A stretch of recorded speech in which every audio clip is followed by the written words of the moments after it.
আসসালামু আলাইকুম everyone, welcome back to my channel. কেমন আছেন সবাই? আলহামদুলিল্লাহ, আমরাও ভালো আছি। এই বর্ষার দিনে বৃষ্টির মধ্যে কে কোথা থেকে আমার ভিডিও দেখছেন প্লিজ কমেন্ট করে জানাবেন।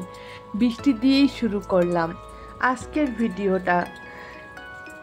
ঘুম থেকে উঠেই ছাদে চলে আসছিলাম গাছগুলোর পরিস্থিতি দেখতে, আর এসেই দেখি কি পরিমাণ বৃষ্টি হচ্ছে। ঘরে থাকলে এতটা বোঝা যায় না বৃষ্টি, সেজন্যই ভাবলাম যে মনে হয় খুব একটা বৃষ্টি হচ্ছে না, এসেই দেখি এত পরিমাণ বৃষ্টি হচ্ছে।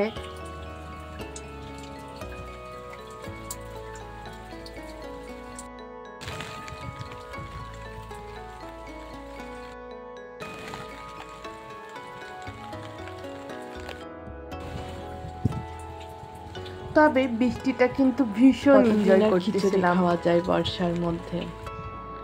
দুপুরে খাওয়ার পরে ভিডিওগুলো নিয়ে একটু বসেছিলাম।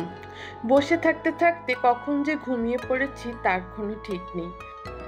ঘুম থেকে উঠেই দেখি বিকাল হয়ে গেছে, প্রায় সন্ধ্যার কাছাকাছি।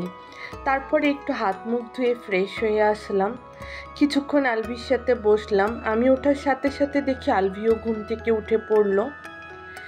তারপরে দেখি মনটা কেমন চা চা করছে। আমি আবার চা খোর কিনা তাই। আর এরকম একটা ওয়েদারে মনটা চা চা করবে এটাই তো স্বাভাবিক। আমার যেটা মনে হয় এরকম ওয়েদারে যে চা পছন্দ করে না তারও মনটা একটু চা চা করবে। একটু চানাচুর ভাজা, তারপর একটু মুড়ি মাখা, একটু পেঁয়াজু, একটু ভাজা, একটু চিড়া ভাজা, সব কিছু মিলিয়েই এই বর্ষার দিনগুলো ঠিক এরকমই মনে হয়। আর দুপুরে খেতে ইচ্ছা করে গরম গরম খিচুড়ি।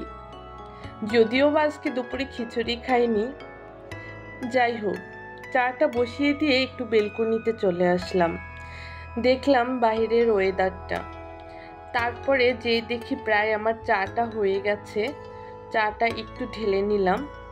আচ্ছা, চাটাকে কি বলে? রান্না করা বলে নাকি চা করা বলে? আপনারা প্লিজ কমেন্ট করে একবার জানাবেন তো। চা বানানো, চা করা নাকি চা রান্না করা, কোনটা বলে? চা কি আদৌ কি রান্না করে? এই কথাটা কেন বললাম? আমি যখন MBA ভাইবা দিতে গেলাম তখন আমার ডিপার্টমেন্টের যে টিচার সে আমাকে বলল যে শ্বশুর শাশুড়িকে কি রান্না করে খাইয়েছো প্রথম? তখন আমি বললাম যে না, আমি তো প্রথম অন্য কোনো কিছু রান্না করিনি, প্রথম চা রান্না করে খাইয়েছি। এই কথা বলা মাত্রই অন্য কলেজ থেকে যে টিচার এসেছিল আমাদের ভাইবা নিতে, সেই টিচারটি আমাকে জিজ্ঞেস করলো, বলল যে চা কি হচ্ছে রান্না করা হয় নাকি চা পান করে নাকি চা খায়, কোনটা? যদিও বা ভাইবা দিতে যে একটু নার্ভাস ছিলাম, তার মধ্যে যদি এরকম উদ্ভট প্রশ্ন করে, উদ্ভটও ঠিক না, তারপরে একটু কেমন আরও বেশি নার্ভাস ফিল করতেছিলাম। তারপরে বললাম যে না, আমি চা বানিয়েছি আর আমার শ্বশুর শাশুড়ি চা পান করেছে। আপনারা আমাকে কমেন্ট করে জানাবেন তো আসলে সঠিক কোনটা। আর আমি যেভাবে চা বানাই আপনারাও কি সেভাবে চা বানিয়ে খান? যারা দুধ চা লাভার তাদের কি বলছি, আমি কিন্তু সাধারণত এইভাবে চা বানাই না। আমি সবসময় চা বানাই একদম দুধ, চিনি, চাপাতি সব একসাথে দিয়ে, তারপরে খুব কড়া করে লিকার দিয়ে একটা দুধ চা করে খাই। ইদানিং ফেসবুক খুললেই দেখি আপুরা ঠিক এইভাবে চা করে খাচ্ছে।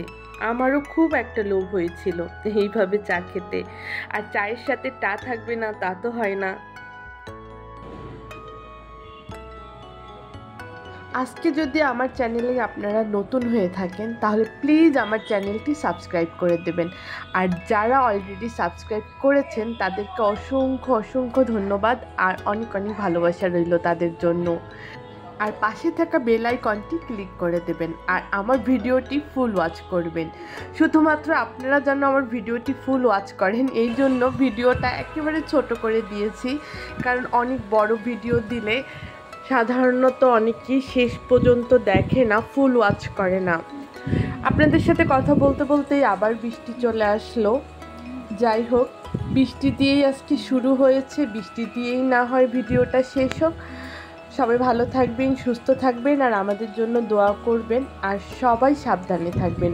সবার জন্য অনেক অনেক ভালোবাসা রইল। ইনশাল্লাহ আবার দেখা হবে নেক্সট ভিডিওতে। আল্লাহ হাফেজ।